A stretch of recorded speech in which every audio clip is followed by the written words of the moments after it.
Bismillahirrahmanirrahim. In the name of God, the most merciful, the most beneficent. Good afternoon, bonjour, assalamu alaikum, bakhair raghlai. Mr. Prime Minister, Madam Trudeau, Sophie, Mr. Speaker, members of the House, members of the Senate, distinguished guests, my parents, Ziauddin and Torpikai,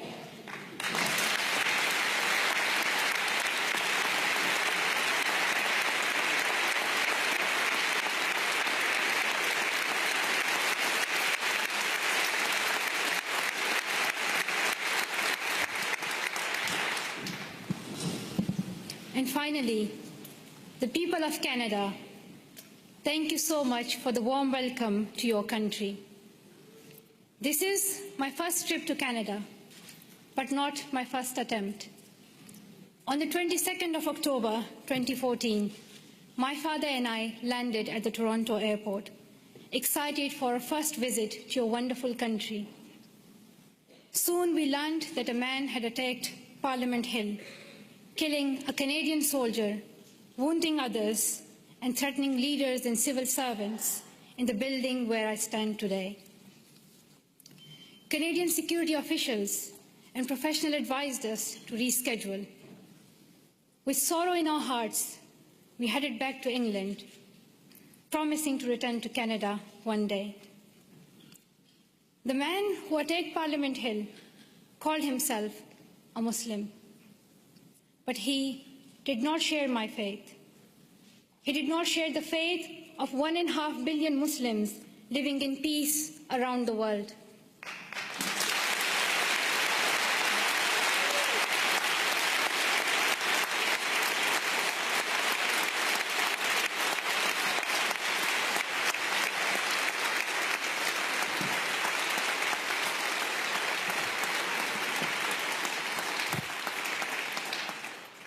Sorry, the podium became too high, so I'm short-sighted, I couldn't read some of the words.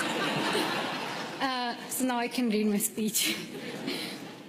Back to my point that the man who attacked Parliament Hill called himself a Muslim, but he did not share my faith. He did not share the faith of 1.5 billion Muslims living in peace around the world. He did not share our Islam, a religion of learning, compassion, and mercy. I am a Muslim, and I believe that if you pick up a gun in the name of Islam and kill an innocent person, you are not Muslim anymore. You and the person who attacked Parliament Hill and all these terrorists do not share my faith. Instead,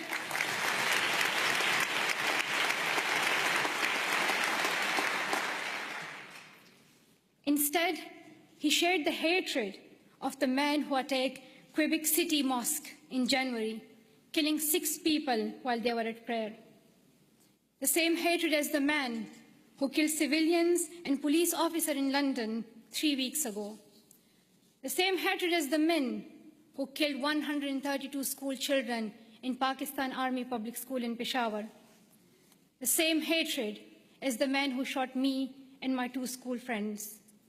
These men have tried to divide us and destroy our democracies, our freedom of religion, our right to go to school. But we and you refuse to be divided. Canadians, wherever you are born, however you worship, stand together. And nothing proves this more than your commitment to refugees. Around the world, we have heard about Canada's heroes. We heard about the members of the First United Church here in Ottawa who sponsored newlyweds Amina and Abraham. A few months later, the family had their first child, a little girl named Maria. The church decided to raise more money to bring Abraham's brother and family to Canada so Maria could grow up with her cousins. We heard about Jorge Salazar in Vancouver, who came to Canada as a child refugee, fleeing violence in Colombia. As a young adult, he's working with today's children, immigrants and refugees, helping them adopt with the new culture and country. And I'm very proud to announce that Farah Muhammad, a refugee who fled Uganda and came to Canada as a child, is Malala Fund's new CEO, a Canadian who will now lead the fight for girls' education around the world.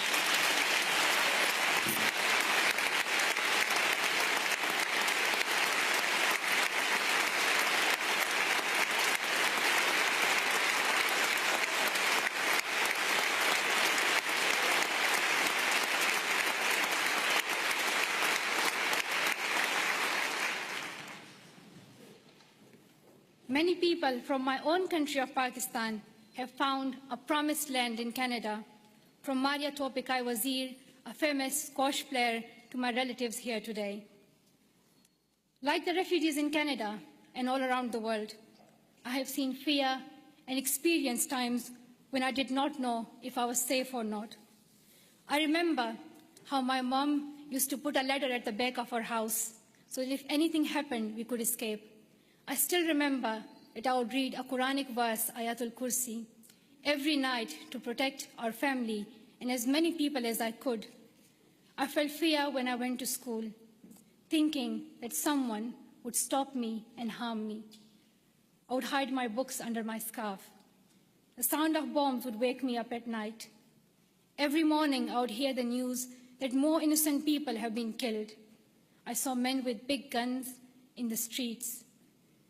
There's more peace now in my home of Swat Valley, Pakistan, but families like mine, from Palestine to Venezuela, Somalia to Myanmar, Iraq to Congo, are forced to flee their homes because of violence. So your motto and your stand, "Welcome to Canada," is more than a headline or a hashtag. It is the spirit of humanity that every single one of us would yearn for if our family was in crisis.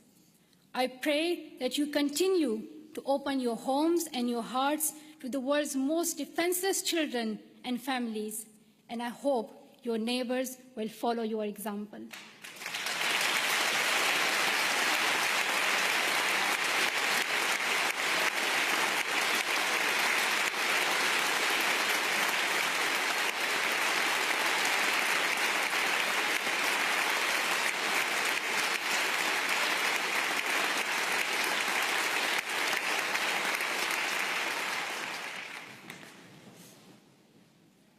I'm humbled to accept honorary citizenship of your country. While I will always be a proud Pashtun and a proud citizen of Pakistan, I'm grateful to be an honorary member of your nation of heroes, though I still require a visa. But that's another discussion.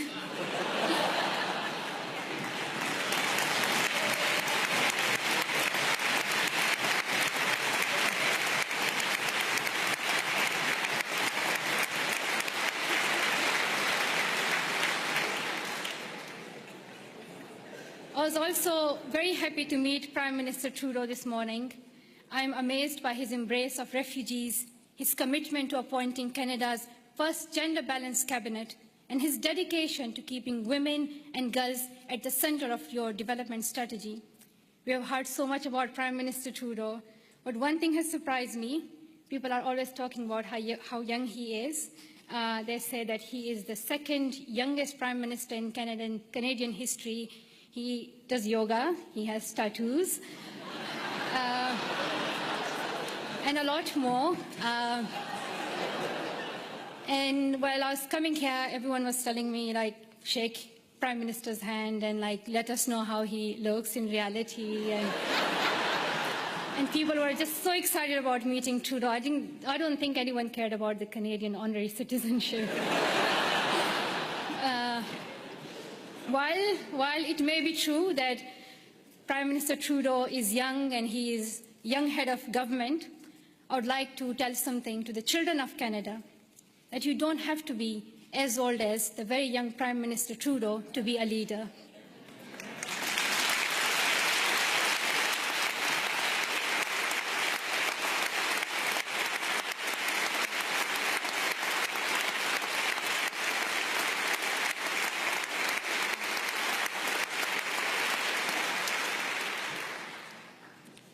I'm like on still page 7, so there are like a lot left. So if you do the standing ovation again and again, you'll get tired.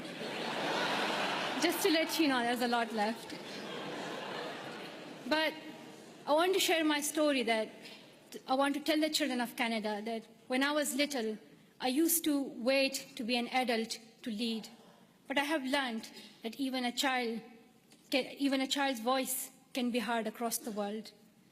And to the young women of Canada, I want to say, let's step forward, raise your voices, and the next time I visit, I hope to see more of you filling these seats.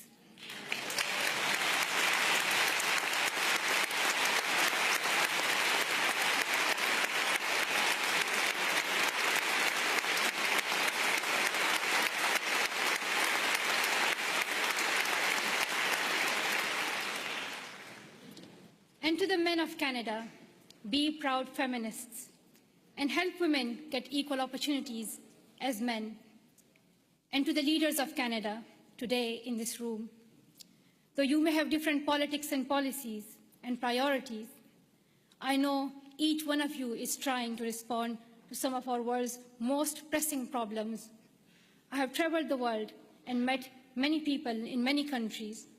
I have first-hand experience and I've seen many problems that we are facing today: war, economic instability, climate change, and health crises. And I can tell you that the answer is girls. Secondary education can transform communities, countries, and our world. And here's what the statistics say. I'm saying it for those who still don't accept education as important. There are some, but I hope they will hear that if all girls went to school for 12 years, low and middle income countries could add $92 billion per year to their economies. Educated girls are less likely to marry young and contract HIV, and more likely to have healthy and educated children. The Brookings Institution called secondary education for girls as the most cost-effective and best investment against climate change. When a country gives all its children secondary education, they cut their risk of war in half. Education is vital for the security of the world because extremism grows alongside inequality. In places where people feel they have no opportunity, no voice, no hope. When women are educated, there are more jobs for everyone.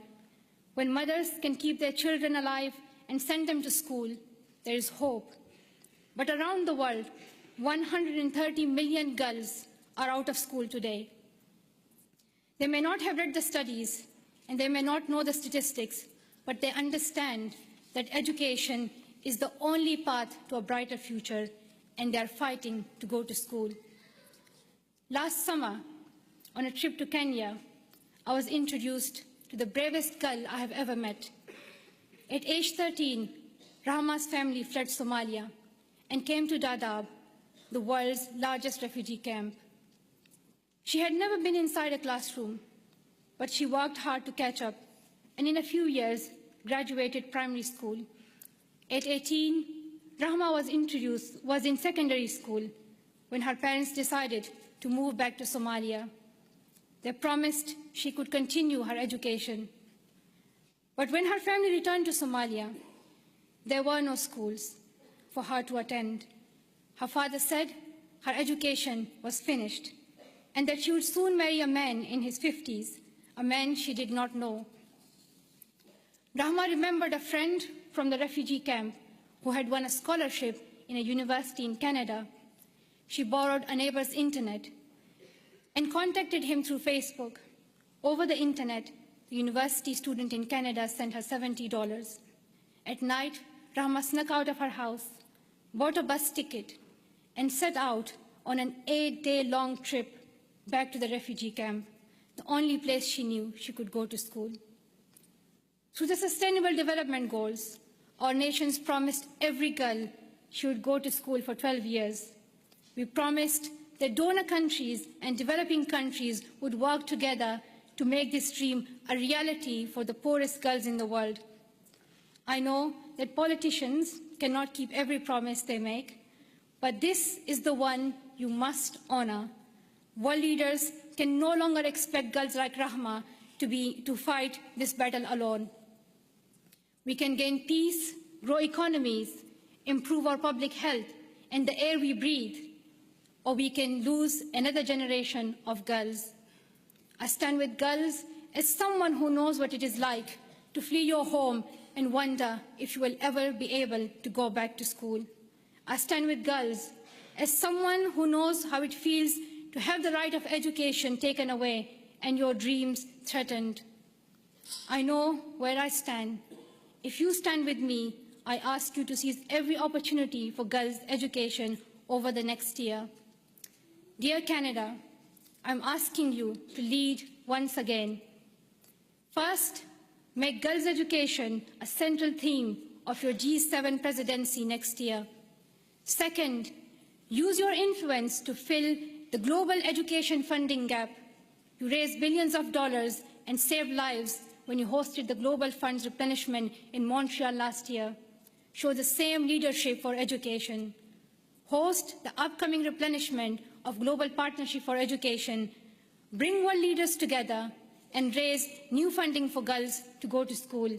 If Canada leads, I know the world will follow. Finally, prioritize 12 years of education and schooling for refugees. Today, only a quarter of refugee children can get secondary education. We should not ask children who flee their homes to also give up their dreams. And we must recognize that young refugees are future leaders on whom we all depend for peace. The world needs leadership. The world needs leadership based on serving humanity, not based on how many weapons you have. Canada can take that lead. Our world has many problems, but we don't need to look far for the solution. We already have one. She is living in a refugee camp in Jordan. She is walking 5 kilometers to school in Guatemala. She is sewing footballs to pay enrollment fees in India. She is every one of the girls out of school around the world today. We know what to do, but we must look inside ourselves for the will to keep our promises. Dear sisters and brothers, we have a responsibility to improve the world. When future generations read about us in their books or on their iPads or whatever the next innovation will be, I don't want them to be shocked that 130 million girls could not go to school and we did nothing. I don't want them to be shocked that we did not stand up for child refugees as millions of families fled their homes. I don't want us to be known for failing them. Let the future generations say, we were the ones who stood up. Let them say, we were the first ones. We were the first to live in a world where all girls could learn and lead without fear. Let us be the ones who bring that change we want to see. Thank you so much for listening.